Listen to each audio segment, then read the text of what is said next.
Bon, grosse question à Montréal. Peut-être que ça se pose dans d'autres villes, mais particulièrement à Montréal, là, est-ce qu'on doit fermer les parcs? Il est possible que la ville en vienne là, là. Moi, je suis vraiment du côté de la mairesse Plante qui hésite à le faire. Et moi, si j'étais elle, je ne le ferais pas. Et je vais peut-être surprendre parce que moi, je suis pour des mesures plus sévères. Mais il faut juste choisir lesquelles. Est-ce qu'on ferme les parcs ou est-ce qu'on donne des contraventions sévères à ceux qui ne comprennent pas le bon sens dans les parcs?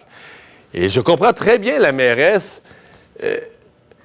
Faut comprendre les proportions, là. Moi, je pense, là, écoute, on vient à Montréal, on vient ici à TVA, Jean-François, là, nous, on le voit, il n'y a plus de vie à Montréal.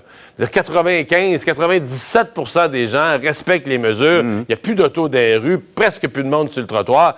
Il reste des récalcitrants. Là. Quand les gens vont dans les parcs, à un moment donné, ils voient des petits groupes et tout ça. Donc, est-ce que ce 2-3% de la population qui comprend rien va punir la totalité? Il y a quand même beaucoup de monde à Montréal, des familles, des gens avec des enfants qui vivent dans des petits appartements. Dans certains cas, il n'y a pas de cours.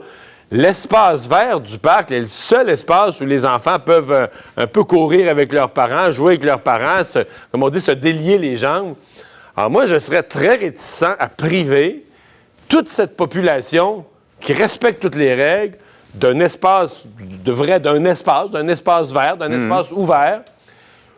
Je me dis, faites travailler la police, punissez. Puis bon, on le sait, là, dans les gens qui ne respectent pas les règles présentement, il reste 3 gangs.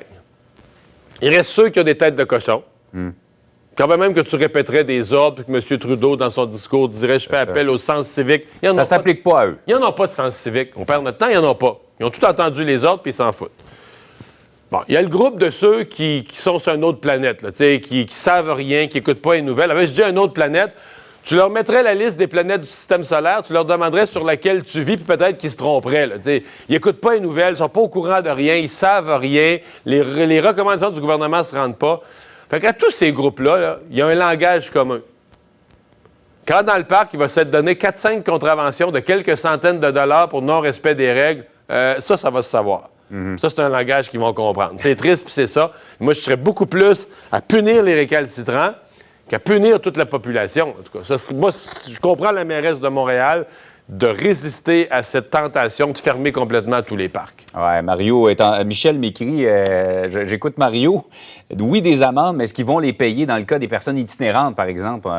Évidemment, c'est difficile à faire respecter. Oui, évidemment, c'est difficile à faire respecter, mais dans le cas des personnes vraiment itinérantes, là, qui n'ont pas de résidence fixe et tout ça, on est censé avoir des centres, ils sont plus censés se retrouver là, dans les prochains jours regroupés, parce qu'évidemment, ils représentaient un facteur, une crainte là, pour la propagation de la maladie.